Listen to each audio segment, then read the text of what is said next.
ನಮಸ್ಕಾರ ಸ್ನೇಹಿತರೆ, ಚಾನಲ್ಗೆ ಸ್ವಾಗತ ಸುಸ್ವಾಗತ. 10,000ರಿಂದ 1 ಕೋಟಿ ಗಳಿಸಬಹುದಾ? ಗಳಿಸಬಹುದು. ಅದು ಶೇರ್ ಮಾರ್ಕೆಟ್ನಲ್ಲಿ ಸಾಧ್ಯ. ಇದೇ ತರಹ ದೊಡ್ಡ ಮಟ್ಟದಲ್ಲಿ ಹಣ ಗಳಿಸಿರುವ ವ್ಯಕ್ತಿಗಳನ್ನು ನಮ್ಮ ಚಾನಲ್ನಲ್ಲಿ ಮುಂದಿನ ದಿನಗಳಲ್ಲಿ ಸಂದರ್ಶನದ ಮೂಲಕ ನೀವು ನೋಡ್ತಾ ಹೋಗ್ತೀರಾ. ನೀವು ಅಂದರೆ ಈ ವಿಡಿಯೋ ನೋಡ್ತಾ ಇದ್ದೀರಲ್ಲ, ನೀವು ಕೂಡ 6 ತಿಂಗಳ ನಮ್ಮ ಚಾನಲ್ನ ಫಾಲೋ ಅಪ್ ಮಾಡಿ.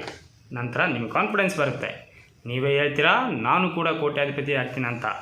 ಸೊ ಚಾನಲ್ನ ಸಬ್ಸ್ಕ್ರೈಬ್ ಮಾಡಿ, ಬೆಲ್ ನೋಟಿಫಿಕೇಷನ್ನ ಪ್ರೆಸ್ ಮಾಡಿ. 10,000 ಅಂದರೆ 10,000 ಅಲ್ಲ. ಕೆಲವರು ಬಿಸ್ನೆಸ್ ಮಾಡ್ತಿರ್ತೀರಾ, ಕೆಲವರು ಸಂಬಳದವ್ರು ಇರ್ತೀರಾ, ಇನ್ನು ಕೆಲವರು ಯಾವುದೇ ಕೆಲಸ ಮಾಡ್ತಾ ಇರ್ತೀರಾ.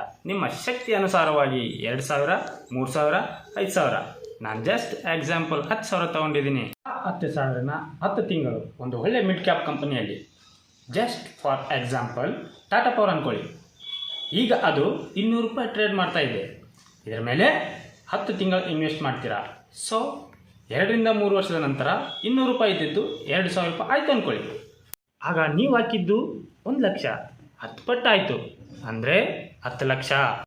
ಈಗ ಆ 10 ಲಕ್ಷನ ಮತ್ತೊಂದು 100 ರೂಪಾಯಿ ಟ್ರೇಡ್ ಮಾಡ್ತಿರೋ ಒಳ್ಳೆ ಕಂಪನಿ ಮೇಲೆ ಹಾಕ್ತೀರಾ. 1-2 ವರ್ಷದಲ್ಲಿ 100 ರೂಪಾಯಿ ಇರೋದು 500 ರೂಪಾಯಿ ಆಯಿತು ಅಂದ್ಕೊಳ್ಳಿ. ಆಗ ನಿಮ್ಮ 10 ಲಕ್ಷ 5 ಪಟ್ಟು ಆಯಿತು, ಅಂದರೆ 50 ಲಕ್ಷ. ಮತ್ತು ಆ 50 ಲಕ್ಷನ 200 ರೂಪಾಯಿ ಟ್ರೇಡ್ ಮಾಡ್ತಿರೋ ಒಳ್ಳೆ ಕಂಪನಿ ಮೇಲೆ ಹಾಕ್ತೀರಾ. ಅದು 1 ವರ್ಷದಲ್ಲಿ 200 ರೂಪಾಯಿ ಇರೋದು 600 ರೂಪಾಯಿ ಆಯ್ತು ಅಂದ್ಕೊಳ್ಳಿ. ಆಗ ನಿಮ್ಮ 50 ಲಕ್ಷ 3 ಪಟ್ಟು, ಅಂದರೆ 1.5 ಕೋಟಿ. ವೀಕ್ಷಕರೇ, ಈ ಥರ ಆಗೋದು ಶೇರ್ ಮಾರ್ಕೆಟ್ನಲ್ಲಿ ಮಾತ್ರ ಸಾಧ್ಯ. All the best for your stock market journey. ಮುಂದಿನ ವಿಡಿಯೋದಲ್ಲಿ ಸಿಗ್ತೀನಿ. ನಮಸ್ಕಾರ.